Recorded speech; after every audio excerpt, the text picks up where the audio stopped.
Inojin. Frérot, tu vois quand je le traite, j'ai raison ou pas? J'ai raison ou pas de l'insulter à toutes les reviews? C'est quoi son travail? C'est quoi son travail dans la série? Dites-moi à quoi il sert. Carrément, ils nous ont mis 23 minutes de Boruto et pendant au moins 6 minutes, c'est Inojin qui joue avec un bébé Akuta. Et en plus, des fois, l'Akuta, il le bolosse. Aucun respect. Il a crié comme une femme, là. Non, je te jure, je suis déçu. Je croyais en lui, j'avais espoir qu'on puisse le sauver, qu'il puisse devenir un bon élément. Mais là, c'est bon, j'en ai ma claque. Qu'on le renvoie chez lui, je pense que tout le monde se portera bien mieux. Sauter, capoter, moi j'évite les bébés. De moi sur ce sujet, bitch, tu m'auras pas, je te le promets. Négro, moi je flex. Martin Luther flex. O.J. Simpson flex. Même Malcolm X il flex. Négro, moi je flex. Martin Luther flex. O.J. Simpson flex. Même Malcolm X il flex. Ohio Minna, ici Afro, j'espère que vous avez la pêche car moi c'est le feu. Bienvenue dans le bendo, dans le bank si tu préfères. Et aujourd'hui on se retrouve pour la review de l'épisode 81 de Boruto. Bon, avant que la vidéo ne commence, n'oublie pas que j'ai sorti une vidéo sur l'anime de baston le plus violent que j'ai jamais vu de ma vie. Et je te jure que c'est vrai. Wallahi billah, je te mens pas. Si tu veux voir ça, clique sur la notation en haut à droite. Tu verras, tu vas passer un excellent moment. Bref, parenthèse étant passée, passons si vous le voulez bien à la review de cet épisode 81 de Boruto. Il était pas ouf. Ouais, il était pas ouf. Il était vraiment pas ouf. Il y a des points qui sont développés, mais...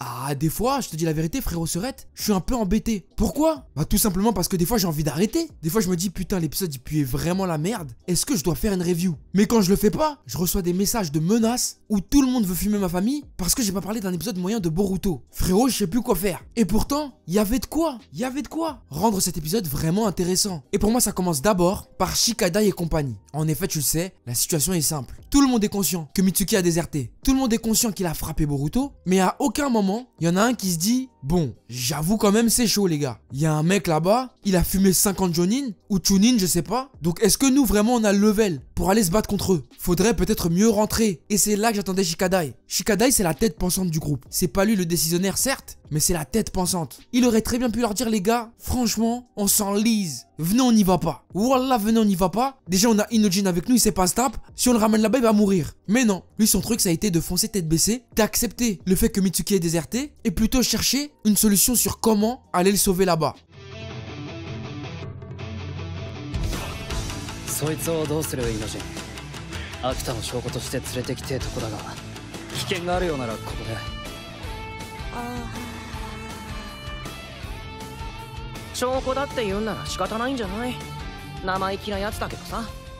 C'est noble, ça me rappelle étrangement son père durant l'arc Sasuke. Parce que de base, si je me souviens bien, son père il voulait pas aller chercher Sasuke. Ce n'est que parce que tout le monde y allait qu'il voulait pas rester en retrait. À ce moment-là, c'était beaucoup plus profond. Parce que ça n'impliquait aucun village, aucune autre instance, rien que les Genin de Konoha. Mais là c'est sûr et certain que tout va pas se dérouler comme ils veulent. Parce qu'ils veulent aller au pays de la roche. Ok, mais dans le pays de la roche maintenant là-bas, ils savent pas que c'est la merde. Ils savent pas que le Tsuchikage s'est fait capturer, que Onoki il est dans les vapes et que la situation du pays est catastrophique. Bon, en même temps tu me diras, si on se pose 2 minutes et qu'on regarde ce qui est en train de se tramer, il est évident que normalement, après tout ce qui s'est passé, Iwa devrait rentrer en guerre avec Konoha. Mais étant donné que Boruto et compagnie vont venir et par je ne sais quelle magie vont réussir à sauver le Tsuchikage, parce que oui là ça va relever de la magie, des Genin de merde comme ça, donc rien qu'à cause de ça il n'y aura pas de guerre. Et tout le monde à la fin de cet arc va rentrer tranquillement chez soi, or qu'il y a eu des morts. Beaucoup de morts. Les Chunin au sol là, tu t'en souviens? Ok c'est des randoms, on s'en fout, mais quand même, respectez-les. Ils ont des femmes, des enfants, un travail, ils payent leurs impôts, ils touchent la CAF. À un moment faut pas être trop mauvais non plus. Enfin bref, passons à un autre point intéressant qui est le court moment où Boruto était dans le coma.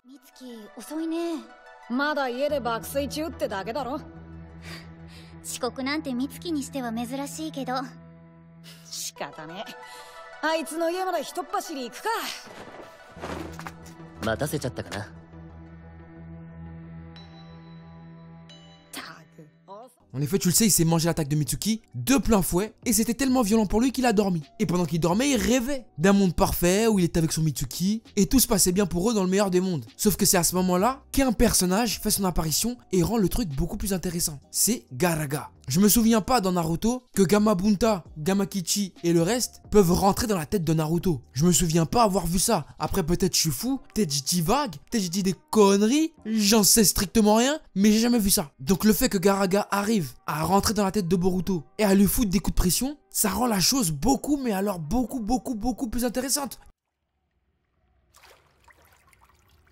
けどおかげで吹っ切れたぜ。サンキューガラガ。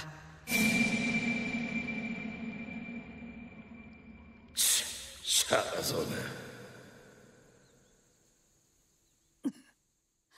Car on sent que leur lien est vraiment fort. Le lien que Garaga a avec Boruto n'est pas anodin. C'est pas juste une simple histoire de « Ouais, je fais le pacte avec toi et après je vais te manger ». Non, depuis le début, Garaga n'a aucunement l'intention de bouffer Boruto. Jamais. Il est là tout simplement pour lui remettre les pendules à l'heure, afin qu'il ne s'égare pas. Car Garaga, même s'il n'est pas là physiquement, il sait concrètement ce qui est en train de se passer. Il voit Boruto. Il agit donc sur son subconscient afin de lui éviter de commettre des dingueries. Car même si c'est court et pas très représentatif, Boruto commençait à croire qu'il avait vraiment ramené Mitsuki. Ça en devenait même flippant. Et le fait que Garaga essaye de l'aiguiller sur la bonne voie afin qu'il ne commette pas les mêmes erreurs que lui, c'est un lien super fort qui est en train de se créer. Boruto représente une porte de sortie pour Garaga afin qu'il puisse s'accepter comme il est et surtout accepter son passé. Garaga a envie de voir jusqu'où Boruto va aller et s'il va réussir à ramener son ami comme ce dernier n'a pas réussi à le faire. Et c'est en ce sens que ce lien est beau. Oui, c'est beau. C'est beau, frérot Serette. Moi, je te dis la vérité. L'amitié, c'est un truc qui revient vraiment, que ce soit dans Boruto ou même dans Naruto. Donc c'est normal qu'il soit encore une fois mis à l'honneur à travers ses persos. Et c'est ensuite grâce à ça que Boruto s'est réveillé parce que ce con,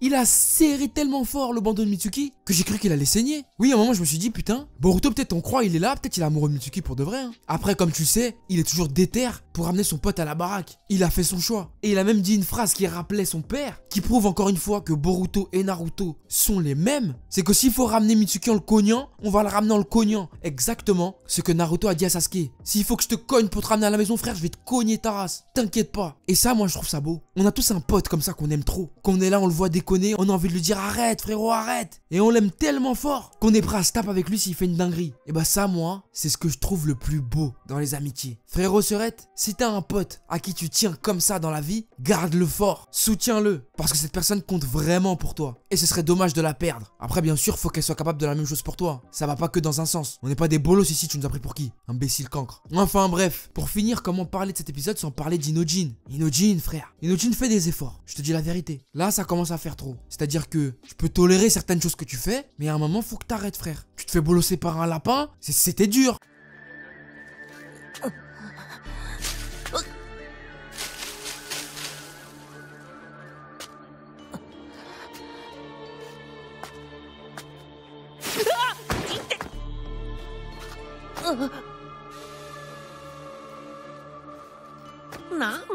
C'était dur pour moi. T'es un ninja de Konoha. T'es un genin, frère. Tu peux plus avoir peur d'un lapin. C'est pas possible. À ton âge. À ton âge. Et pareil, l'autre Akuta là, qui s'est pris d'amitié pour Inojin. Parce que c'est le premier humain qu'il a vu. C'est super stylé. Mais en même temps, ça me fait de la peine pour les Akuta. Je te jure la vérité. Je me suis dit, putain, ça c'est encore un bébé qu'on a transformé en monstre. Ils aiment trop faire des trucs comme ça. Dans les mangas, tu te souviens dans FMA? La petite là, qu'on a transformée en... Oh putain, j'ai même pas envie de le dire parce que ça me fait tellement mal. Ça c'est la pire scène de tout manga confondu, ça. Ça jusqu'à aujourd'hui, j'en ai encore mal. Je te jure, j'ai des frissons. L'auteur de FMA, il est vraiment mauvais. Mais quand je te dis qu'il est mauvais, ah la vérité, il est mauvais, il m'a fait mal. Enfin bref, moi pour ma part, j'ai hâte de voir si le mini Akuta là va pas se rebeller contre Inojin. Obligé à un moment, il va pleurer. Je le sens, Inojin il va pleurer à cause de l'Akuta. Parce que mine de rien, c'est devenu son gars quand même. Et on sait que la durée de vie des Akuta est très faible. Donc il se peut qu'à un moment, il chiale parce que l'Akuta va mourir. Enfin bref, en tout cas pour ma part, l'épisode, je l'ai trouvé bof. Il était maigre en contenu, il n'y avait pas vraiment beaucoup de choses à dire. Je sais même pas comment j'ai fait pour durer 10 minutes là, c'est incroyable. Mais en tout cas, là tout de suite ce qui m'intéresse, c'est d'avoir ton avis, frérot Serette. Est-ce que tu as apprécié, pas apprécié? Est-ce que tu as détesté? Je sais qu'il y en a beaucoup qui ont le seum contre Boruto. C'est un arc filler,